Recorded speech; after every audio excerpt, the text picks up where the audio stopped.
thewellnesscouch.com, streaming wellness into your lives.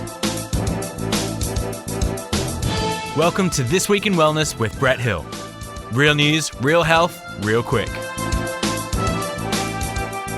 Hi, I'm Brett Hill.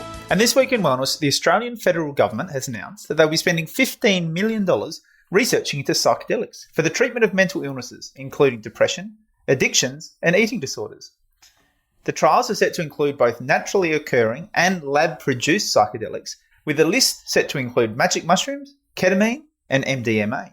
Health Minister Greg Hunt said that the early results of trials in Australia and internationally are extremely encouraging. But more research is needed before these approaches can be used by psychiatrists outside of controlled clinical trials. Currently, these approaches are not recognised by the Therapeutic Goods Administration, the TGA, as more research is needed. However, a memorandum published by the Royal Australian and New Zealand College of Psychiatrists last year, whilst noting there was an ongoing need to collect more data, said that so far, in controlled trials, and when administered at therapeutic doses, psychedelic therapies demonstrated an initially high safety and low risk profile with limited physiological concerns. They did warn, though, that MDMA could increase your heart rate and blood pressure, and that when misused, psychedelics could cause psychosis. Given that a recent global drug survey found that 6,500 of 110,000 respondents said they were self-treating their mental illnesses, particularly with ecstasy, magic mushrooms, and LSD, the urgency to get this research done is apparent. As always, the links are in the show notes, including links to where you can call to get some help if you are struggling with your mental health. And now my opinion on this is that I'm really not into drugs. When it comes to medical drugs, I haven't taken anything for probably about 20 years, maybe more. I've never taken any recreational drugs unless you include a very brief interlude with casual smoking in my late teens. Aside from that, I've never taken any recreational drugs. So, when it comes to medications, I try and avoid them wherever possible, whether they're natural or not. Just because I really firmly believe in my body's ability to function and to adapt and to heal, and that my body doesn't need any help, just no interference. Having said that, I do recognise that there is a time and a place for medications. If I got to the stage where this was a life-threatening emergency, then certainly I would be wanting to consider all of my options and consider what is the best option. And in that note, I would want all of the research to be done into all of the different options. So I've become particularly interested in this field via Tim Ferriss. I'm a bit of a fan of the Tim Ferriss show, his podcast, and he is big on this research into psychedelics and the impact this could have on mental health. And we know that mental health is a big challenge in our society. We know that it is threatening people's lives. We know that it is threatening people's quality of life even more so.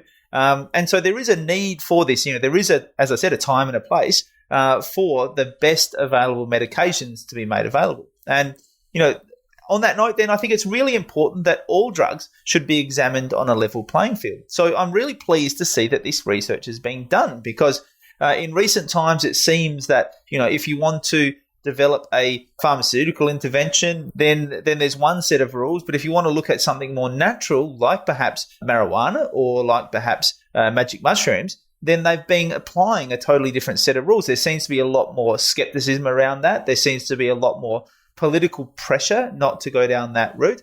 And I think it's led to a bias in terms of what's being made available and what research is being done. So I'm pleased to see that more research has been done in these fields so that we can assess these medications and indeed these natural therapies on a level playing field. So I think this research is a good thing. I would hope that given the federal government are putting money in here, that they retain some sort of ownership of any results that are found and indeed any new drugs that are discovered. I think sometimes we see governments and indeed charities putting huge amounts of money into medical research and then the results of that research are then being owned by private companies making exorbitant profits. And that doesn't always seem right to me. So I hope the federal government has in some way ensured against that and ensured that any results found can be for the benefit of the public and not just for the benefit of whoever happens to have a patent on that particular psychedelic.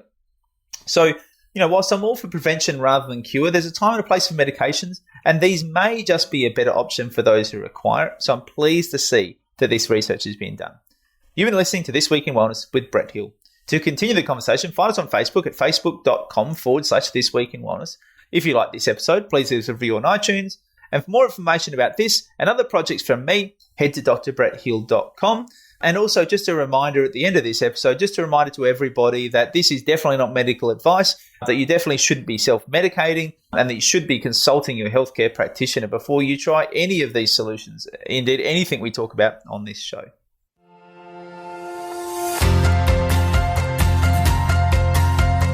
This podcast is brought to you by my new book, Rock Bottom. Bouncing back from rock bottom need not always be a complex recovery process that requires a degree in psychiatry to understand. Sometimes you just need real, simple, actionable advice that you can understand and follow step by step to find peace, healing, and confidence. After getting divorced in 2013, I hit my rock bottom, physically, mentally, and financially. I know what rock bottom is like, and I know what I did to recover. This book is my story, but also the simple, actionable steps I took, and you can too, to bounce back from rock bottom and live the life you always dreamed of. Don't lose years of precious time with your family and friends. Read the book, take the actions, and start the path to recovery now. Marcus Pearce has called it a confronting memoir addressing the 3 words we fear most. Who am I? While Cindy O'Meara says it is a timeless book. Brett has mastered how to go from rock bottom and find a way back to the top.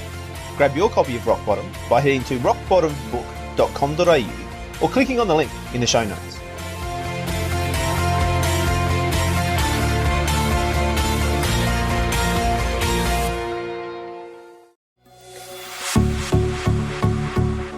This has been a production of thewellnesscouch.com. Check us out on Facebook and join in the conversation on facebook.com/thewellnesscouch. Subscribe to each show on iTunes and check us out on Twitter. The Wellness Couch, streaming wellness into your lives. Whilst the Wellness Couch presenter endeavor to provide accurate and helpful information to their listeners, these podcasts cannot take into account individual circumstances and are not intended to be a substitute for health and medical advice from a qualified health professional. You should always seek the advice of a qualified health professional before acting on any of the information provided by any of the Wellness Couch podcasts.